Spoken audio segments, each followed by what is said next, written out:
Hey, welcome back to another exciting episode of YOML, A Year of Magical Learning. Today we're on book 116, and we're going to talk about mud, sweat, and tears. If you have to ask, you'll never understand. Okay, take it over, Chris. Yeah, good. I liked that intro, True. That was a little different than you normally do. So I like that one. Yeah. Yeah. So today we're going to be talking about, as True just mentioned, the book is called Mud, Sweat, and Tears: The Autobiography of Bear Grylls by Bear Grylls. So do you guys know who Bear Grylls is, right? I mean, No. No. you don't know who Bear Grylls is? Oh yeah, Oh, yeah, I do. I know, cool. I know him. I just don't know his name. What bigger? Bear Grylls is the crazy dude that does Yes. like they drop him off in the wild and he has to like find his way out with like nothing but like he doesn't get anything. They just literally drop him off into the wild and he has to find his way back home. That was the original show that he did. It was like He's Man versus the Wild. British Special Forces guy I Yeah, watch on Netflix. I mean, yeah, yeah, he yeah. has a bunch of those on Netflix, and I watch almost all of his series. Yeah, no, he's unreal. Like so, the show was called Man But versus Wild. I just never knew his name. Yeah, his name's Bear Grylls. Yeah, so he's like, yeah, he's a former ex special armed forces services guy Yeah, for the British military, and I think they call it SAS is what it's kind of their version of like Navy SEALs, or something like that. It's like yeah, the but for highest the of the Air Force, highest, it's like the paratroopers. yeah, exactly. So Bear Grylls is wild. Like, I mean, his show is called Man versus Wild. The stuff that Hmm. he does is unreal. Like, I mean, he's like a modern day MacGyver, Like, I don't know how he knows how to do what he does, but he's just I like, mean, he's just in the special forces. That's what he has to learn. I mean, it's learning about survival. I mean, yeah, I watched that. I watched that series. I love it. yeah, it's a great show. I used to love watching it too. And then now they have like celebrity, I think like Man versus Wild, where he'll take like a celebrity out with him or whatever, and they have to like survive together. Anyway, it's a pretty cool show. Yeah. But Bear Grylls is like just one of those people that he's such a unique individual, right? Like, I mean, there's no other Bear Grylls in this world. I mean, the only other guy that I can think of that comes even close would be like a dude like the one guy that got stabbed by the stingray and died in the heart. Steve Irwin. Oh, Yeah, Steve Irwin, yeah, or something like that. Where's like that guy where you're like, oh my god, yeah, Steve Irwin. He's that crazy guy that like hangs out with crocodiles and stuff. Hmm. Like Bear Grylls is like one of those dudes where it doesn't make sense, but it's like amazing to watch. Like when we see it from the outside. So that was actually the reflection title from this one is if you have to ask, you'll never understand. So as I was reading the book, the thought came up to me is like, why do we do what we do? And for most of us in this world, like that's like the ultimate question, right? It's like, what's our purpose? Why are we here? Like, why do we want to get up every day and go do what we do? And I think for most of us, I don't know about you guys, but before this whole journey for me, the idea of purpose, it was, I don't know, I kind of thought it was like a bit of a myth. It was like, yeah, that's great, we all have a purpose, but like, I don't know what that means, and like I don't know how you want me to like just wake up every day and go do something. I didn't understand that didn't connect in my head, I guess, in general, and I just kept doing what I was doing in my own life. And then you look over and you turn on the TV and you're watching the Discovery Channel and you see a dude like Bear Grylls and you're like, how the why does he do this? Like, where did it come from? How do you become Bear Grylls? It's like, and why can't I like capture some of that magic is what I was thinking as I was reading through this book and thinking back of my previous life. And Bear said something in this book that just kind of stuck to me. And he's like, if you have to ask, you'll never understand. This is a quote from Bear Grylls. And I don't know why that quote just like Mm. really really stood out to me, and that's because of how I feel today, right? Like, we're not supposed to understand Bear Grylls' is purpose, like that's the whole point of it. Like, only Bear needs to understand what his purpose is in this world. And after reading this book, like, it's crystal clear that Bear has a purpose, right? Like, I mean, this guy, he his life is pretty amazing, actually. I mean, um uh, his purpose, in my opinion, came from he crashed out when he failed a couple times in the SAS program to get through, and he just kept pushing and pushing and pushing. He was like one of those dudes who just fought and never wanted to give up, kind of thing. Well, he kind of took that to the extreme a little bit, and he decided to do some other paratrooping stuff, and eventually he jumped out of a plane. He was jumping out of planes all the time, and one of the days, like, his parachute didn't open, and he was lucky to be alive. It never opened, and he hit the ground, and he broke his back, and he was in the hospital for like a year. He didn't know if he's ever going to walk again, kind of thing. And he was really young. He was only like in his early 20s, and that fight back from just being able to walk every single day, kept all of his past life kind of caught up to him, of all the skills that he had learned, and he just got this wild, dream of like, hey, I'm not just going to walk again someday. I'm going to go climb Mount Everest, and that was like his singular focus, and he just kept going and going until he ended up climbing Mount Everest, and he became like one of the first British people, like one of the, I don't know, it was only like 10 people or something like that in Britain that had ever climbed Mount Everest before. He raised the funds, and he did it all on his own to just prove to himself that he could go do this thing, and he did it. And he summited Mount Everest, and then he came back, and then Man vs. Wild happened, and here we are. We see Bear Grylls on TV, and we're like, man, this guy's wild, right? Well, that's the whole thing about purpose. Is like, you're not supposed to understand why he does what he does, but he understands why he does what he does, and he's motivated and he's driven by that every single day. And for me, it just reminded me of like the Alchemist, right? The first reflection of this book. When you truly want something, the whole universe conspires to start to make it happen. And for me, the universe does not start to make it happen until the day when you decide, this is my purpose, right? And then once those things connect, and then it's kind of like, watch out. For myself, that all kind of connected after I met Amelia, and the stuff that I do these days, like if you have to ask, you'll never understand. You're not supposed to understand what drives me every single day. Snow, I'm not supposed to understand what drives you every single day. Like, True, I'm not supposed to understand what drives you every single day. All I know is I don't know where I'm going to be in the next, 20, 40, 60 years from now, but I know what I'll be doing, and I know why I'll be doing it. And I don't know, I've never felt more inspired in my life. And that's kind of the power of purpose, I feel like. So, I'll pause there. Love to get your guys' thoughts on it. And the question that I posed was, what pushes you to make the most of your unique existence? So yeah, love to get your guys' thoughts. What do you think, Snow?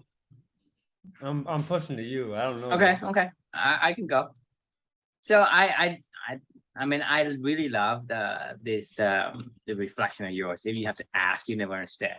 Because to me, as both of you should know, I'm an Aggie, and I'm a hardcore Aggie. Yeah. And from an outsider perspective, what do you mean Aggie? Aggie, Texas A&M Aggie. Oh, okay. All right, School with the weirdest tradition ever, right? From the outsider, what are these guys doing? I mean, you're talking about the Aggies has the weirdest tradition, of all the schools in the United States. It's just, but the thing is, for me, those traditions is part of who I am, and I proudly like manifest the culture. I spread the culture of Texas A&M everywhere I go. When I became an Aggie, my youngest sister became an Aggie. Her kid became an Aggie. My kid would be an Aggie. This is the Aggie tradition where all this weird thing, it makes sense to us, but from outsider perspective, you cannot understand it. And to me, for what I mean, even after 25 years after I graduated, I'm still an Aggie at heart, and I still feel so proud to be part of that culture, to part of that club. And it's gonna go on for generation to generation. Like I said, my sister become an Aggie, her kids become an Aggie, and so this is like tradition that is so strong, like you bleed maroon, right? That's the saying, you bleed maroon. This is how deeply connected you are with the tradition that is you, versus somebody else's tradition. You adopted that, and you really, really believe in it.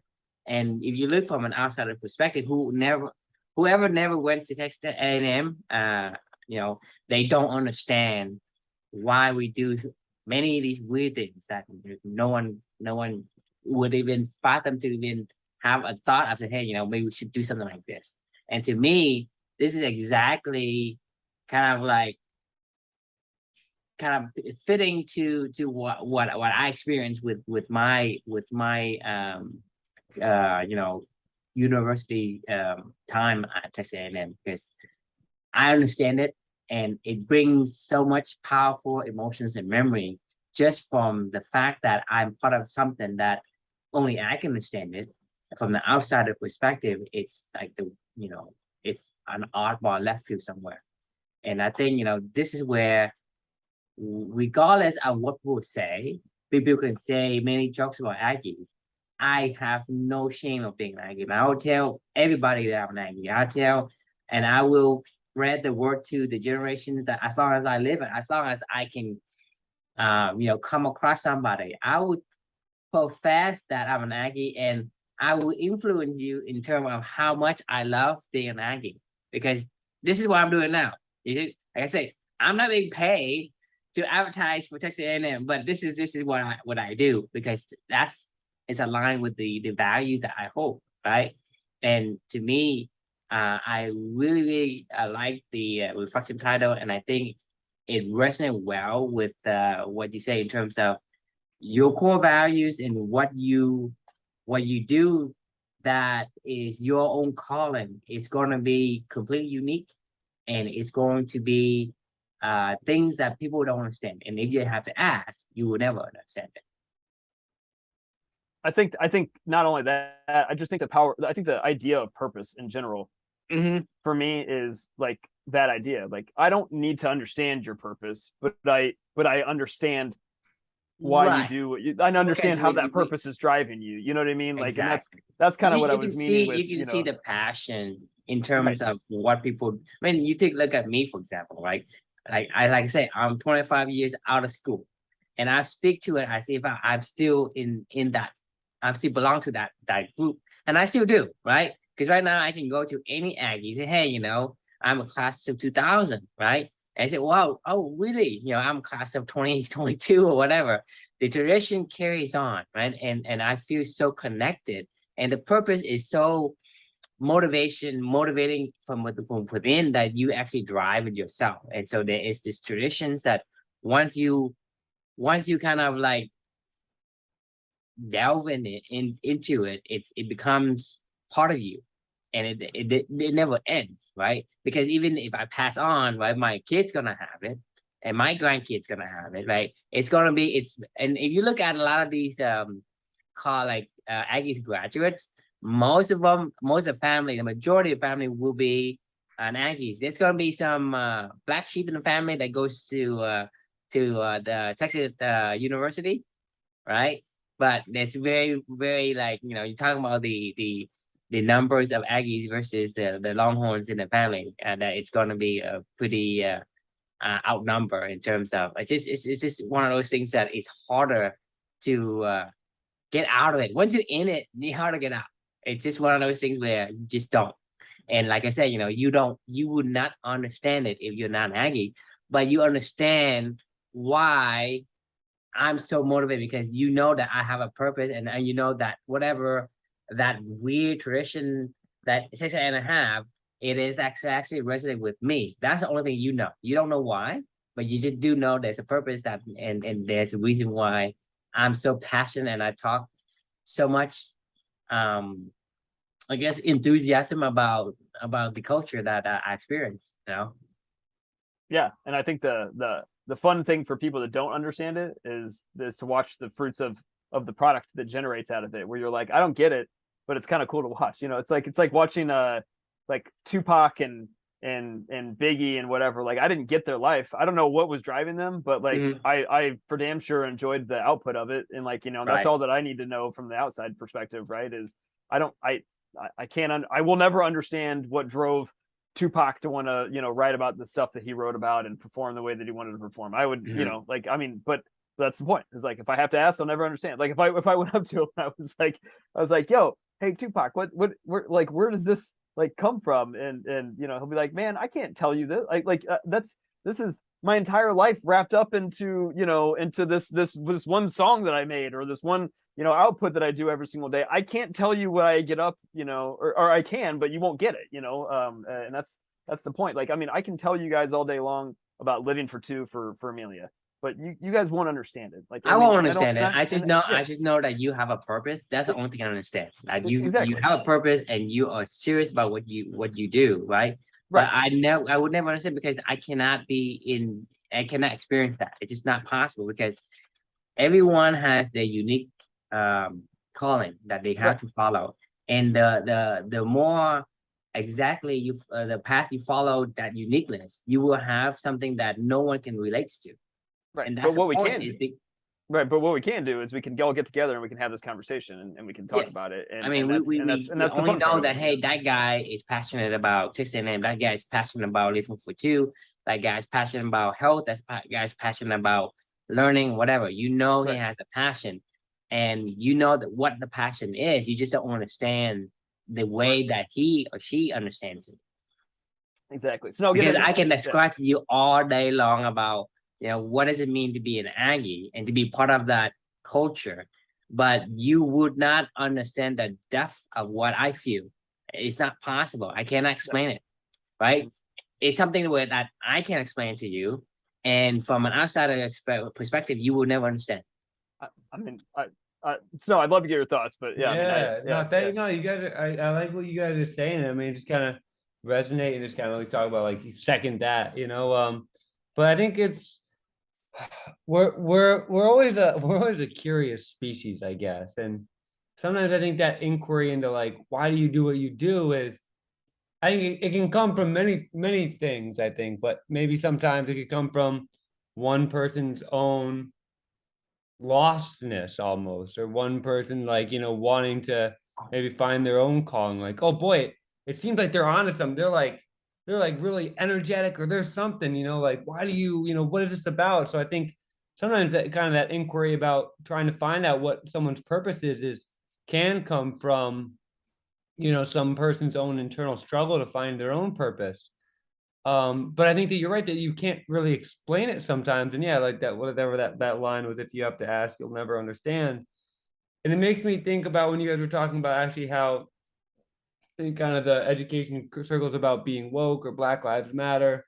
Like if you have to ask questions sometimes, like what they can just be inappropriate because it's like, dude, if you're asking that question, you really don't get what's going on. yeah. Just shut up and listen. Just Like shut up and listen, or right. you gotta do your own research. Like I'm not here to, I'm not here to answer these really naive questions. And um, but I think that there's not.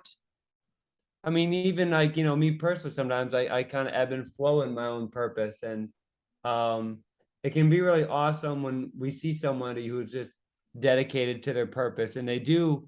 I think they do get a lot of like kind of followers, and people want to end up knowing like, like why do you do what you do? Why what's the magic here? What keeps you going? And but I like Chris what you said, that it doesn't really matter. Like, I mean, it's it's so intrinsic and so entrenched in us that sometimes even all we have is like words to explain it. But sometimes that's not really like enough sometimes to explain like someone's purpose or someone's passion. And that's why I think like the thing is, if you have to ask, you'll never understand.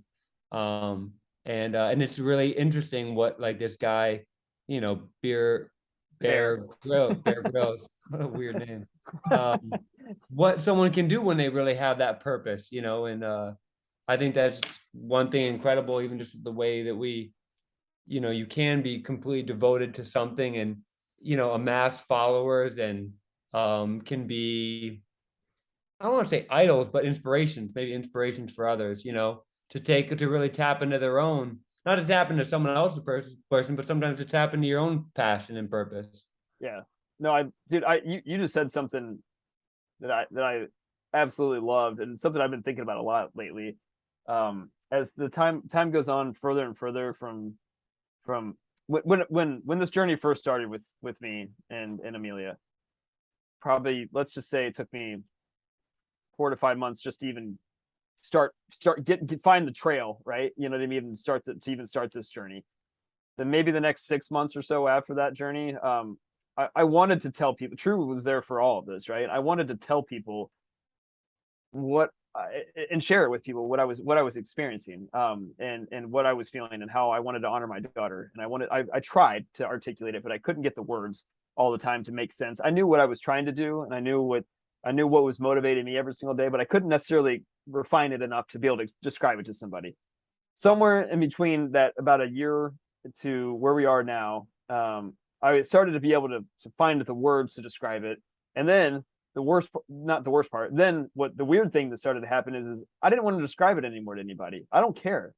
It's almost like I'm back to square one, where it's like, if for me to even get to just saying to you the words living for two for me and what it means to me, there's so much that's gone into that formulating into my mind and coalescing and into my actions and what I've done every single day of my life. I can't even begin to describe it to you unless you really wanted to sit down with me and then walk and then like open the book, I guess, if you will, and we go through it almost like as True has gone through it with me, or I've gone through it with True, over the past, year and a half or so. So now I've gotten to the point in time where there's so much to unpack there that's so deeply ingrained into me that I honestly like just actively don't tell people anymore, because I'm like, look, if you I don't even want to, I'll just let the fruit of my labor and actions that I do every single day speak for what it means to me. And if you want to know more, then we can talk about it, but if you want to know more, then really you're going to have to sit down and really know more, if that makes any sense. And it really resonated with me with what you were saying about like the whole Black Lives Matter and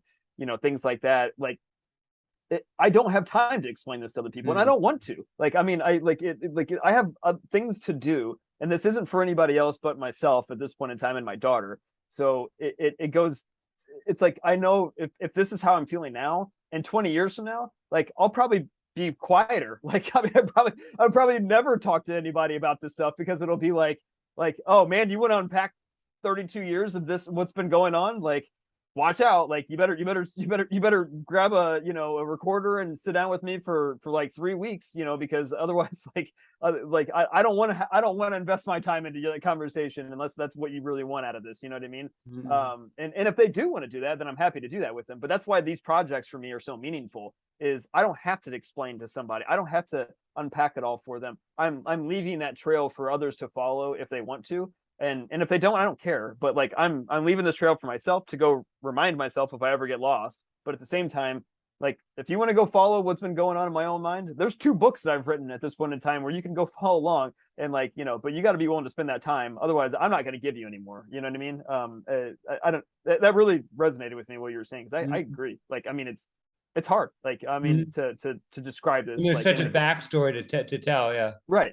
Yeah, exactly. I mean, it's such a massive backstory to tell. Like Bear Grylls, like you have to sit down and read his book to have even understand how the hell does this guy like to just get dropped off into the jungle and try to make it home after 2 weeks, or whatever. Like, I'm like, it just doesn't make any sense to me. But like, spend some time reading his book, and it could make a little bit of sense. But still, that's still even just the tip of the iceberg, right?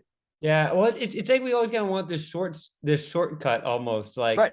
Oh, tell me what's your purpose? Like, how do you get to this? And sometimes, yeah, like you talk about, like it's a long journey. Like it takes a long time to actually distill it all out. So it's not something you just say in a couple of sentences. Right. Well, you can. Like, the thing is, like, for me, I just say what living for two means for me is living my values every single day through my actions with my daughter. Like, that's what living for two means to me every single day. Yeah. Now, what does that mean? That's way there. That's What the whole backstory of that is, Right.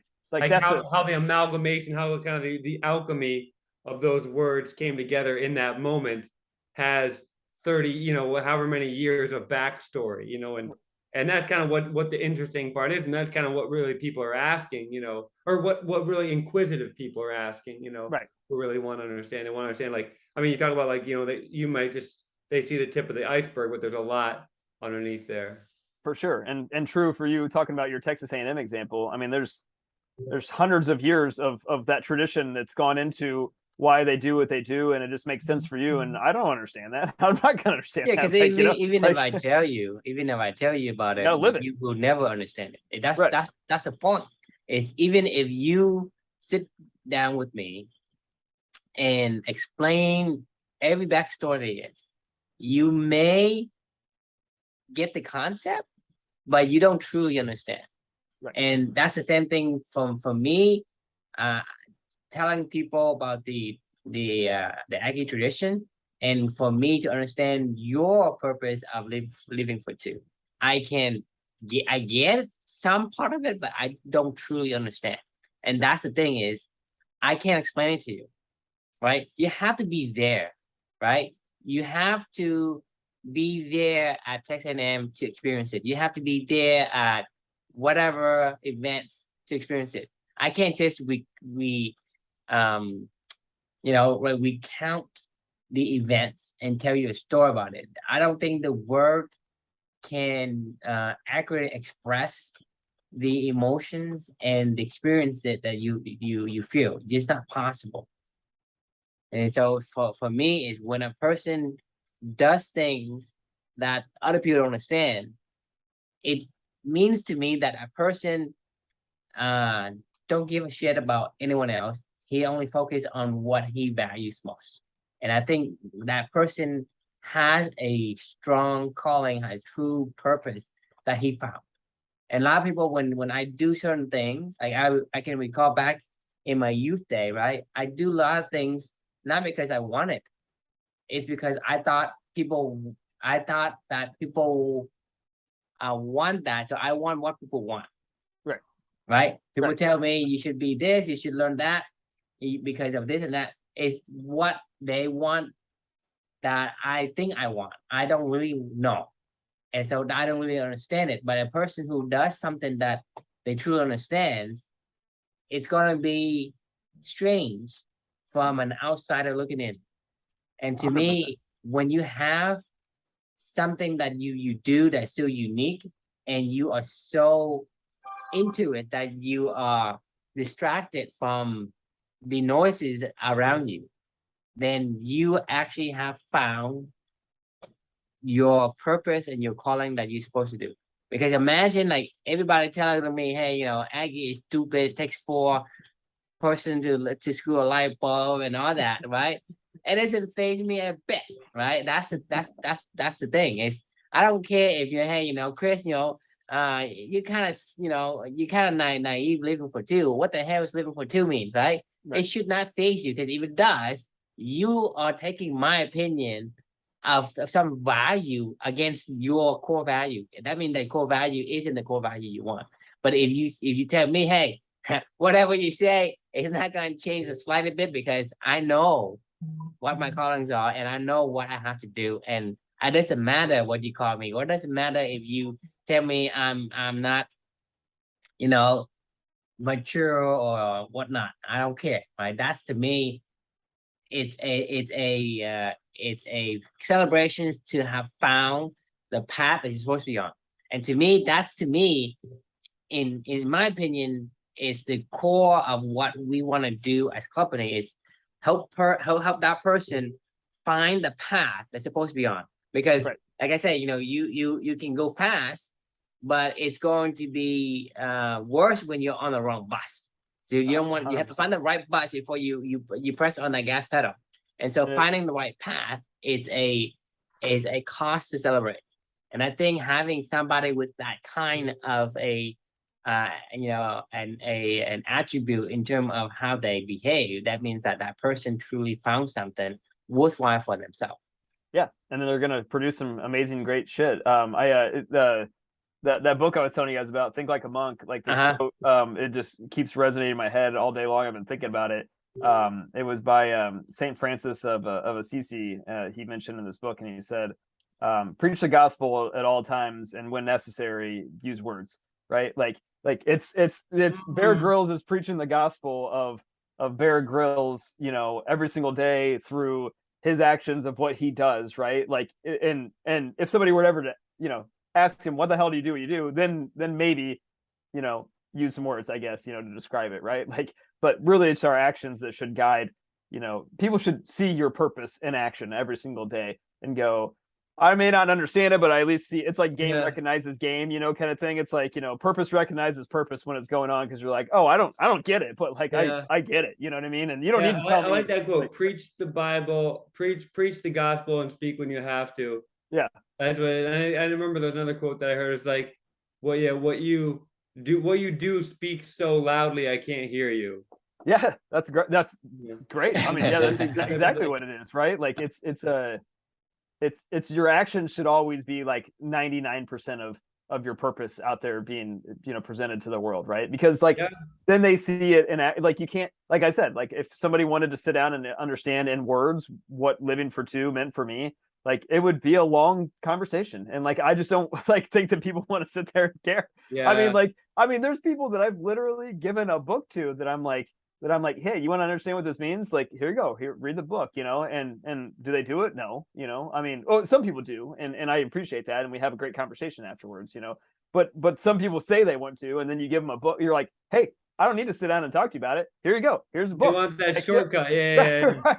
And they still won't do it, you know. And then you're like, well, did you really? I mean, I'm glad I saved my time, because I could have spent, you know, 20 hours of my life like investing into you, mentoring or whatever, and you really didn't want to know. You think you did, but you really don't, you know. Like, yeah.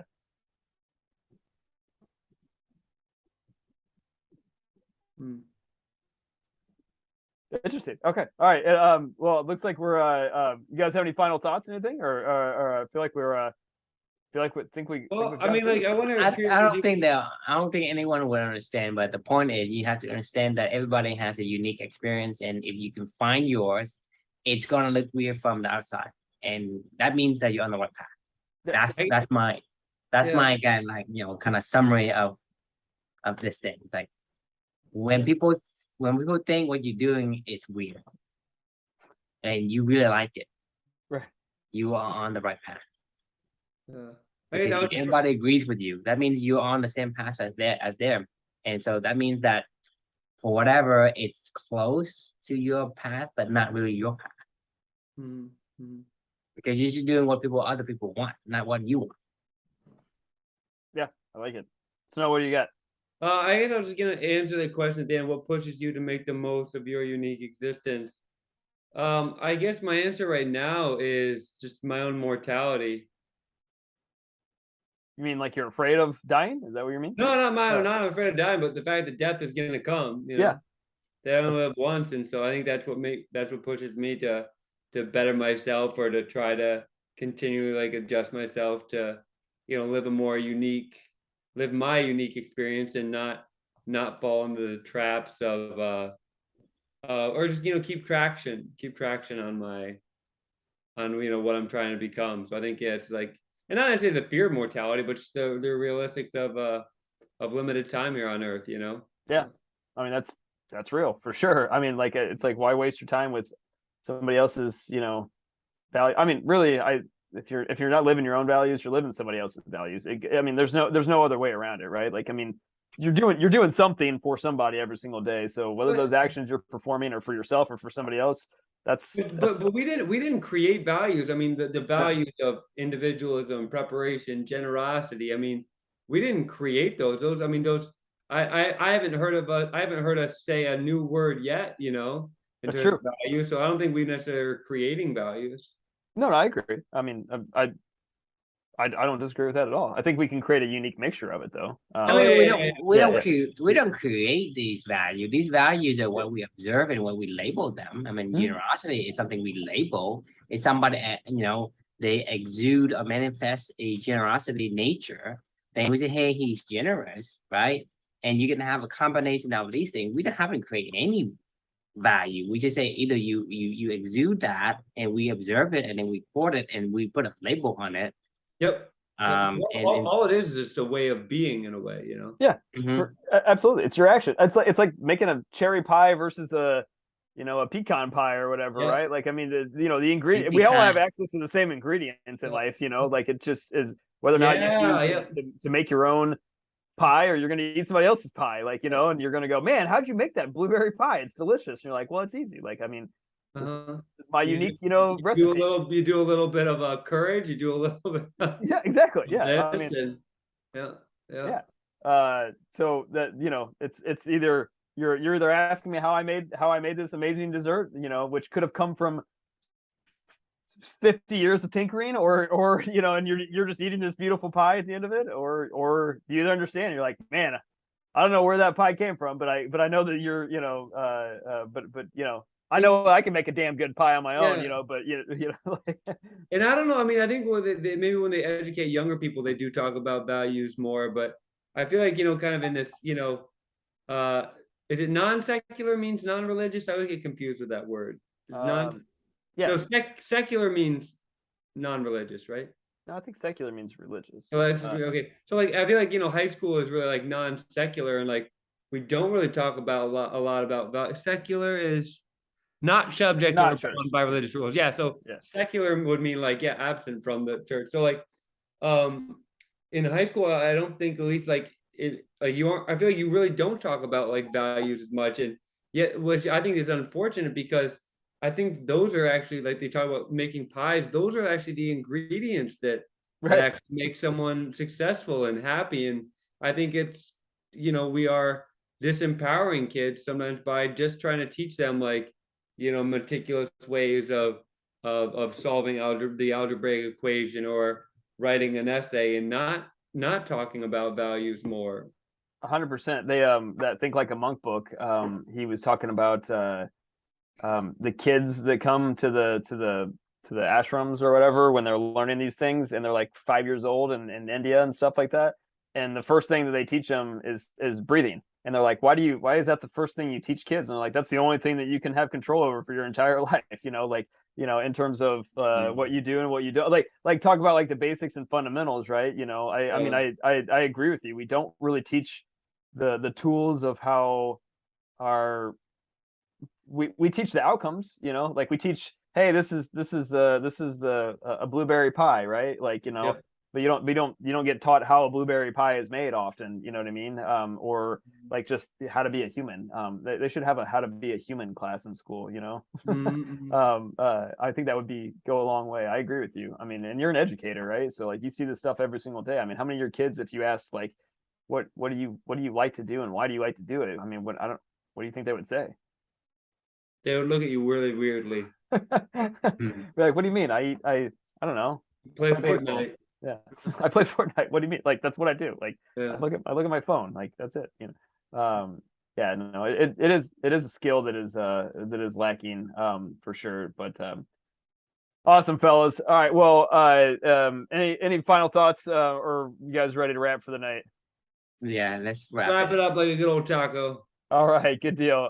So thanks for everybody for joining. The question we can leave with y'all is, what pushes you to make the most of your unique existence? And thanks for tuning in. And Snow, thanks for your Monday guest appearance. And we will Always welcome. see y'all tomorrow. Yeah, we'll see you when we see you. All right.